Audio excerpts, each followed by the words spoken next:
Hello guys, good evening सभी को। Welcome to shape life with Neha on my channel everybody. कैसे हैं आप लोग सब गाइस? हम बहुत बहुत बढ़िया हैं। एंड अभी हूँ मैं अपनी किचन में, इवनिंग का टाइम है। एंड ये देखिए, मैं थोड़ा सा अपनी किचन को वाइंड अप कर रही हूँ। आप देख सकते हैं मैंने अभी अपना टोस्टर उठा कर रखा है। मैंने बताया था एक क्रॉकरी यूनिट थी जो किचन में ही प्लेस थी, तो मैंने उसको टू पार्ट्स में डिवाइड करा, कटवाया। एंड एक तो मैंने higher up on the wall fix कराया, एक साइड में फिक्स कराया। तो जो साइड में फिक्स कराया उसमें मैं अपना मिक्सर स्टोर कर लेती हूँ, टोस्टर स्टोर कर लेती हूँ।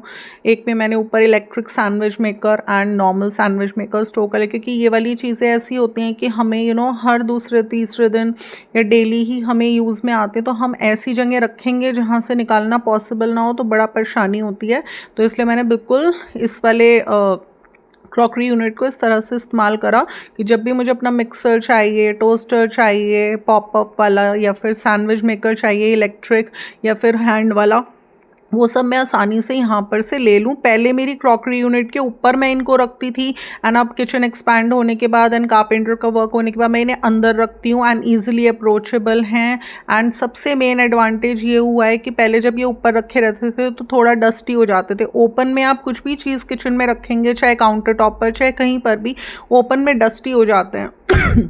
तो अब डस्टी नहीं होते, ये बेनिफिट हो गया एंड ईजी रीचेबल है। एंड नीचे रखी हुई थी क्रॉकरी यूनिट, तो स्पेस ऑक्यूपाई कर रही थी, वो स्पेस भी मेरी वेकेंट हो गई है। तो वहाँ पर मैंने प्लानिंग करी है, जो स्पेस मेरी वेकेंट हुई है उसमें थोड़ी स्पेस तो यूटिलाइज़ करी है मैंने अपने रेफ्रिजरेटर को किचन में ही रीलोकेट करने की, एंड बाकी में मैं एक काउंटर टॉप ले लूँगी, जिससे एक काउंटर टॉप ऐड हो जाएगी मेरी किचन में। तो मेरा जो ये काउंटर टॉप मैसी रहता है वो भी नहीं रहेगा एंड थोड़ा सामान उस पर चला जाएगा। तो फर्स्ट थिंग। सेकेंड थिंग, मैंने बताया था धनतेरस एक शुभ होता है फेस्टिवल कुछ भी बर्तन खरीदने के लिए। तो मैंने इस बार धनतेरस के ओकेजन पे एक कास्ट आयरन का तवा एंड एक सैरामिक की कढ़ाई ली थी, जो कि हेल्दी कुकिंग वेयर्स हैं। अगर आप सैरामिक में एंड कास्ट आयरन में कुक कर रहे हैं तो आपकी हेल्थ के लिए अच्छा है। तो ये देखिए, मैंने पुलाव बनाया था, मैं इसको ट्रांसफ़र कर रही हूँ अभी ग्लास बोल में, जो कि बोरोसिल का ग्लास बोल है। ये मैंने मिक्सिंग बोल्स का 3 बोल्स का सेट लिया था। एंड जब भी आप माइक्रोवेव में रीहीट करते हैं अपनी किसी भी चीज़ को, आपको हमेशा ग्लास वेयर्स यूज़ करने चाहिए। Plastic is very unsafe and injurious to health. And वो जो डिस्पोजेबल वाले बर्तन आते हैं स्वीट शॉप से, वो तो बिल्कुल भी ना यूज़ करें माइक्रोवेव में। तो देखिए, मैंने हेल्दी कुकवेयर पर सब कुछ कुक करती हूँ एंड हेल्थ के लिए इस बात का भी ध्यान रखती हूँ कि जब भी माइक्रोवेव में रीहीट करना है तो ग्लास बोल्स में ही आप हीट करें। And Borosil is the best brand. Third thing is guys, मैंने स्टैंड वॉल पर बताया था मेरा फिक्स्ड था, तो वहाँ पर मेरे को एक अलमीरा फिक्स करानी थी जो निकली थी मेरी, तो मैंने वहाँ पर वो फिक्स करा ली थी। स्टैंड को अभी मैंने नीचे ही एडजस्ट किया हुआ है। मोर ओवर, अभी मैं कास्ट आयरन के तवे पर ऑमलेट बनाने जा रही हूँ। तो मैं ये भी बताऊँगी, जैसे कास्ट आयरन का तवा है ये ना बहुत डेलिकेट होता है। मीन्स लाइक अगर आप मेड्स के हाथ में छोड़ दोगे, थोड़ा सा स्टार्टिंग में ही मेरी मेड ने, आई डोंट नो इसे कैसे क्लीन करा, बट थोड़ी सी इसमें तराड़ आ गई थी। तो इसलिए जब से मैं इसको बहुत केयर से हैंडल करती हूँ क्योंकि cooking on caste iron is very healthy. अगर आप नॉन स्टिक यूज़ कर रहे हैं या तो वो बहुत अनहेल्दी हो जाता है। तो कोशिश करिए कास्ट आयरन या फिर आयरन का तवा ही आप यूज़ करिए। तो अभी ये जो कास्ट आयरन का तवा है ना, इसको वॉश करने के बाद एक पर्टिकुलर प्लेस बनाई है हमने अपनी किचन में, जहाँ पर एक फिक्स्ड प्लेस है जहाँ से मैं इसको लेती हूँ एंड वहाँ मैं इसको रखती हूँ। वो है, मैंने जो एक यूनिट बनवाई है, आप देख सकते हैं बिल्कुल सामने वाली वॉल पर, मेरे काउंटर टॉप के एंड पर मैंने एक यूनिट बनवाई है जिसमें मैं अपना built in oven and built in microwave लगवाऊंगी। जब भी बैठेगा मेरा सही हिसाब किताब मैं लगवाऊंगी। एंड उसके नीचे थोड़ी सी स्पेस है, तो जब भी ये कास्ट आयरन का तवा हम क्लीन करते हैं तो उस जगह में हम रख लेते हैं। तो इस तरह से मैंने अपनी उस वाली प्लेस को यूटिलाइज़ किया अपने कास्ट आयरन के तवे को स्टोर करने के लिए, जो कि अगर ऐसे ही आप कहीं पर भी छोड़ दोगे तो ये ब्रेकेबल होता है। अब आती है मेरी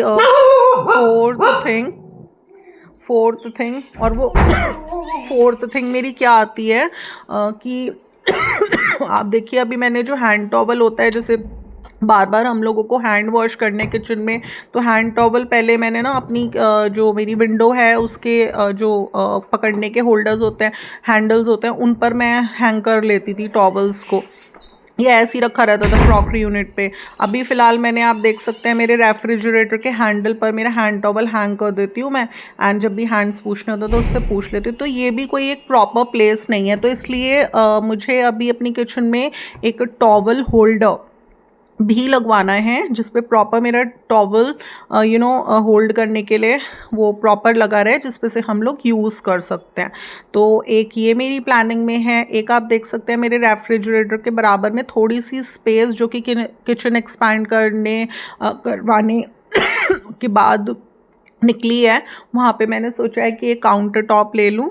तो अभी हमने एक जने से टाई अप किया है, उनसे एक्चुअली उन्होंने हमारे रूम का जब इंटीरियर करवाया था हमने, तो बेस वॉल बनवाई थी उनसे।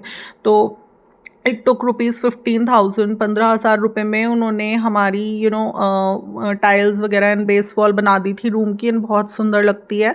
तो मैंने उन्हें बुलाया था उनसे बोला कि मेरे को यहाँ पे एक काउंटर टॉप लेनी है, एंड समझा सब कुछ। तो उन्होंने अपना एक बजट दिया है कि इस बजट में आपका हो जाएगा काम। एंड फिर उन्होंने कुछ एडवाइस ये भी दी है कि पहले आप एक बार कारपेंटर को और बुलाइए, वो पूरा बॉक्स बनाएगा रेफ्रिजरेटर के बराबर में, एंड उसके ऊपर आपका जो ब्लैक मार्बल है, क्योंकि मेरी किचन में ब्लैक काउंटर टॉप है, तो वो लगेगा, फिक्स होगा।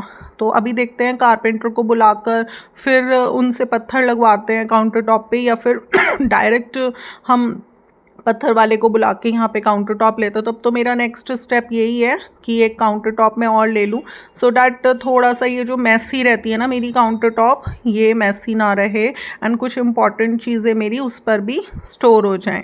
एंड गाइस, अभी मैं बता नहीं सकती, 3-4 दिन हो गए, 4 दिन हो गए लगभग। अभी क्या हुआ था, वाईफाई का तार टूट गया था, तो उस दिन वाईफाई चला नहीं, नेट बिल्कुल नहीं चल रहा था, तो मेरे व्लॉग्स शूट अप होके अपडेट नहीं कर पा रही थी मैं बिल्कुल भी। तो 2 दिन तक नेट नहीं चला, तब हमें एहसास हुआ कि नेट वाईफाई से जो हमारा चलता है वो कितनी इंपॉर्टेंस रखता है। जैसे हम लोग बोल देते हैं ना ऐसे, यार लाइफ कितनी बोरिंग है, लाइफ में कुछ भी अच्छा नहीं है, कितनी लेडीज़ होती हैं वो बोल देती हैं।